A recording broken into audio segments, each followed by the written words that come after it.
Let's cast our eyes to a team that we, as people of the United Kingdom, Adam, know very well, and that is the Jacksonville Jaguars.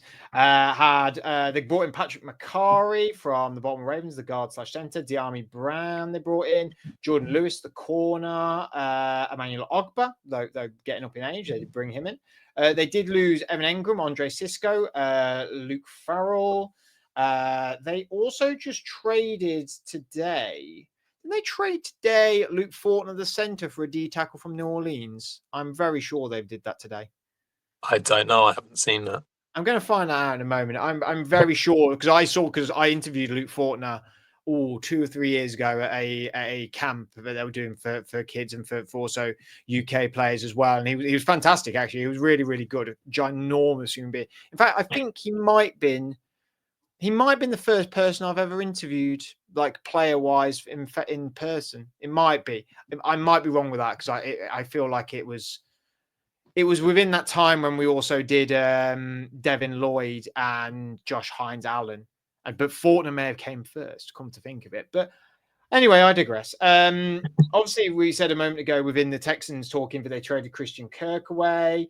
They also made the real blockbuster trade within the draft and traded up from the 5th pick up to the 2nd pick and drafted Travis Hunter. Obviously, there was lots of other compensatory picks that happened around that with the Cleveland Browns.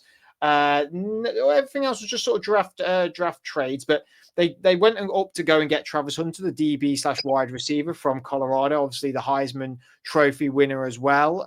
Probably the most infamous person in the draft in the last 5 years, probably outside, but isn't a quarterback, I suppose. I mean, Marvin Harrison, I suppose, was pretty on everyone's lips as well within the recent draft period.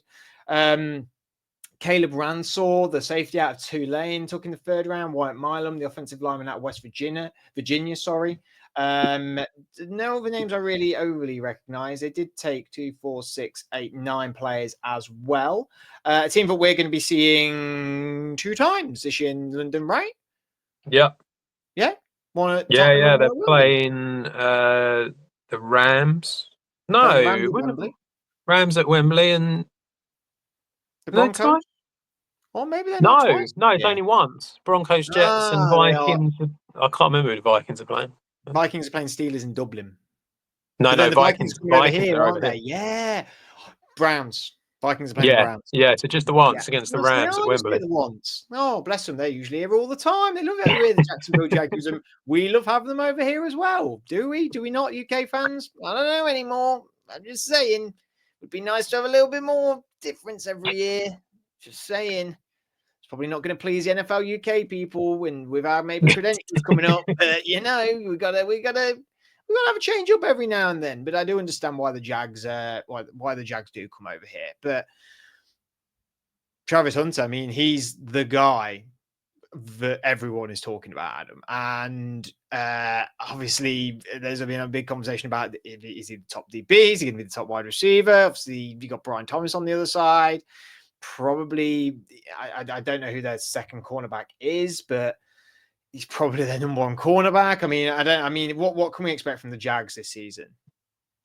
I actually think that the Jags are going to be a lot more fun to watch than what they have been in quite a few years now. And I can't remember the last time that they really made a push and they got to the playoffs. I think it was like 21 or 2020, something like that. And they've it's all been a bit nothingy since, to be honest. So they've done all right whenever they've come over here, but that's about as far as it's ever gone for them in the last few years. So yeah, I think that we've got a team who the offense has just suddenly become so much more exciting. I think last year you saw Brian Thomas emerge, and he is definitely going to be great again this year. But bringing in Travis Hunter, another great option that Trevor Lawrence is going to have in the wide receiver room. Also bringing in Diami Brown, who we saw last year at the Commanders, was a decent number 3 sort of type wide receiver, and that's what he's going to be. So to have Thomas, Brown, and Hunter as your 3 wide receivers, I think you've got 3 really good, really fast wide receivers here, and so that's really helpful for Trevor Lawrence. And the running back room isn't that bad either, really. I mean, Travis Etienne has not been great. I think that Tank Bigsby is going to be your sort of like I'm a big Tank Bigsby guy. yeah, I think he'll be He's all good right. for He me. will Really do good. the horrible work, and he will be good. I think Bashal Tootin, the way that he played in college is exactly how the guy at the Bucks, Bucky Irvin, exactly how Bucky Irvin was in college. And you've now got Liam Coen there as head coach, who used Bucky Irvin at the Bucks last year. I think you're going to see a very similar thing there. And actually, Laquan Allen as well, who they took last pick, 7th round. He's a big running back who will do well for them if they need him as well. So I think offensively, they look quite exciting. I think I wouldn't say they've sorted out the O-line, but I think bringing in someone like Robert Hainsey from Tampa Bay is a really good guy to bring in at centre. Patrick McCarry, as you said, is coming from Baltimore as well. I mean, they've had a great O-line for ages, so that's not a bad guy to bring in. So they've brought in some decent players for the offense, and it looks all right. When it comes to the defense, I feel like the defense was where they really, really struggled, and it was against the pass predominantly. Now, obviously, Travis Hunter is going to play. I think what you're probably going to find is that he will play majority offense, and then he'll play a few sort of like packages on the defense. When he comes in, I think him and Tyson Campbell at the opposite corners, I think, are going to be great together. But there's a limit to how much I think he's probably going to be on the defense. So I'm not expecting the defense to suddenly become amazing. Because of that, I think they're going to be involved in a lot of exciting games and high-scoring games because they've got a high score. They should have a high-scoring offense now, and the defense I still don't think is going to be fantastic.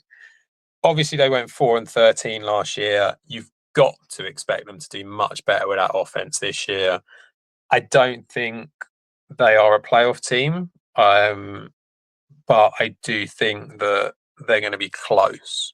So I think that they're going to be one of these teams that's probably going to end up maybe going like 8-9, something like that. And so you kind of like, you missed out by a couple of wins, but not by much. You're dangerously close to guessing my prediction for them, to be honest with you.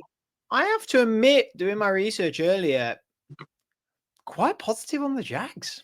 Yeah. Quite positive on them. Like, Liam Coen clearly has got something. I mean, it's a little bit like the Ben Johnson going to the Bears. You know, this could really work for the Jacksonville Jaguars. I think a big part of everything within this is Trevor Lawrence really does need to clean up the mistakes. He needs to clean up his game.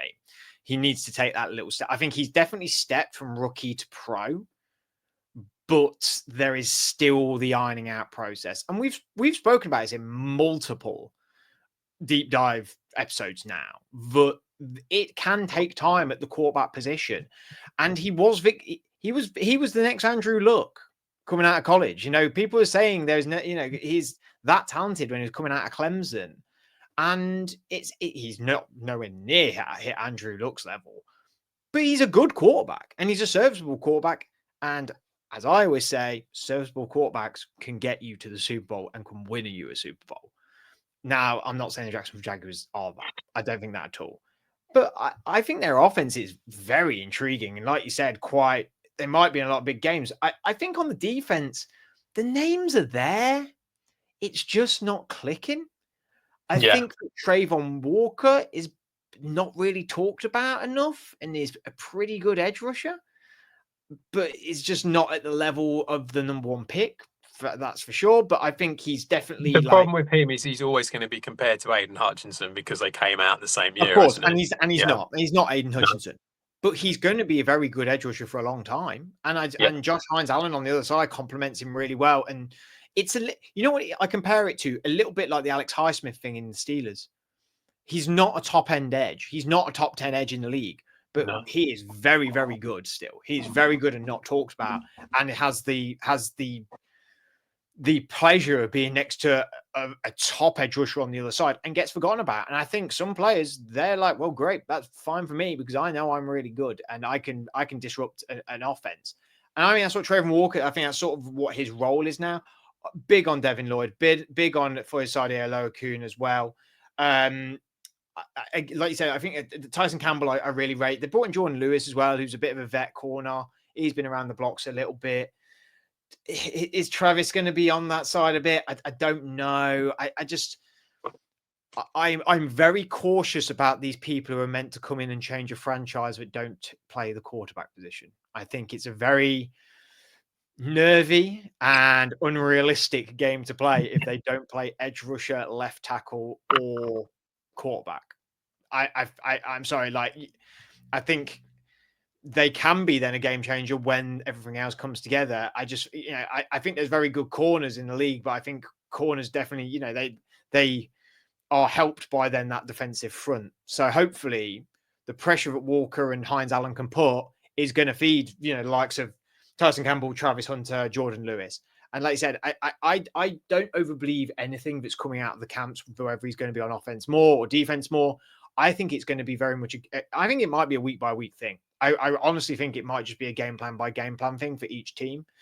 And I think he wants it enough. Like, I do think he generally wants it. I know he's come from a college that's had a lot of eyes on it, and for wrong and right reasons all at the same time.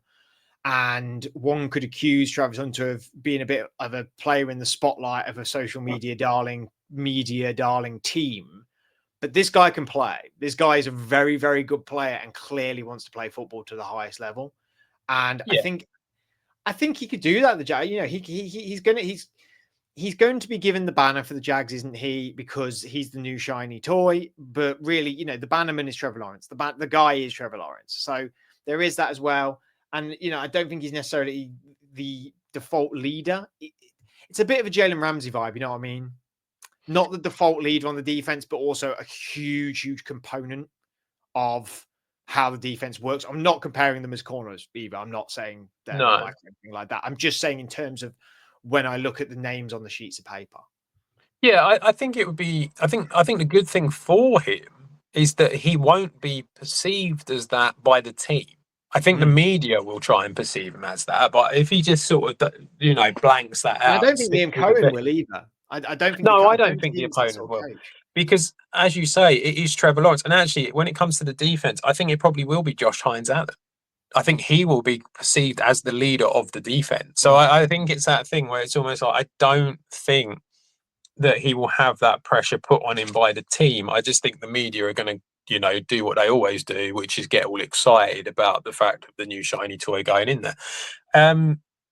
I think the one thing I would say is I feel that I don't quite know how it's going to work exactly. The sort of like what seems to be the comment that keeps coming up is that he's going to be wide receiver first, and then he will be given a certain amount of like third down package plays. So that seems to be what the sort of theory is. How true that's going to be, like you say, it might end up being a case of, well, it depends what's happening in the game.